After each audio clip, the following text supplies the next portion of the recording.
Kak. Hade euy, hade.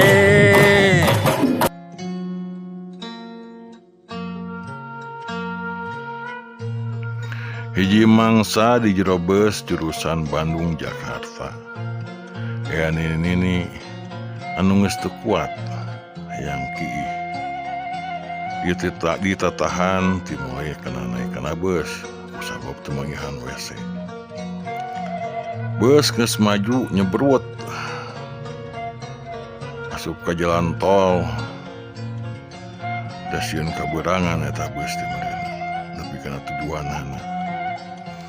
Nini anu geus teu kuat eta nahan kiihna geus eleke sekeng. Teu puguh diuk teu puguh nangtung. Akhirna nyeun keputusan mun kieu mah kudu kiihna tina kaca beus meureun daripada kudu ngompol dina kursi. Eta nini akhirna mukakeun jendela beus. Terus merosotkeun celanana. Wer we kiih tina jendela beus. Atuh eta cikiih nu kabawa ku angin nyelebar tina jero beus. Nepikeun eta cikiih muncrat ka salah sahiji petugas anu aya keur di jalan. Eta petugas reuwas kusabab rupana jeung awakna jiga nu dibanjur ku cai pangeeuman jengkol. Geuwat rikat eta petugas ngudag beus anu keur nyebrut teh. Pegat ku amek kudu kapanggih jeung eta jelema anu geus manjur mangihanan. Akhirna petugas bisa ngeureunkeun eta beus di tengah jalan. Sanggeus beus eureun eta petugas naik buburu rikat kana jero beus. Beri popolotot jeung sosorongot ka supir beus. Saha tadi anu kiih anu manjur kuring ku comeran kiih sangeunahna ulah kitu tuh kahayang teh jeung boga sowan santun ka dinya. Si supir bingung, aya naon bapak? Aya anu kiih tina jero beus kana jendela.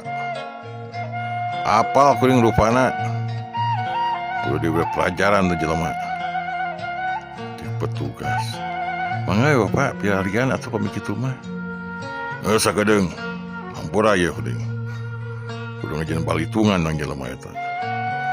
Eta petugas geus tilu balikan ku kulilingan di tempoan rupana eta penumpang hiji-hiji.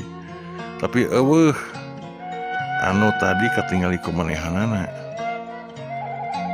Kusabab nu katingali kumaha tadi mah aya jelema anu kaluar tina jero beus teh jambrosan bari jeung barodas buukna teh. Tapi sanggeus tilu balikan teu kapanggih eta jelema.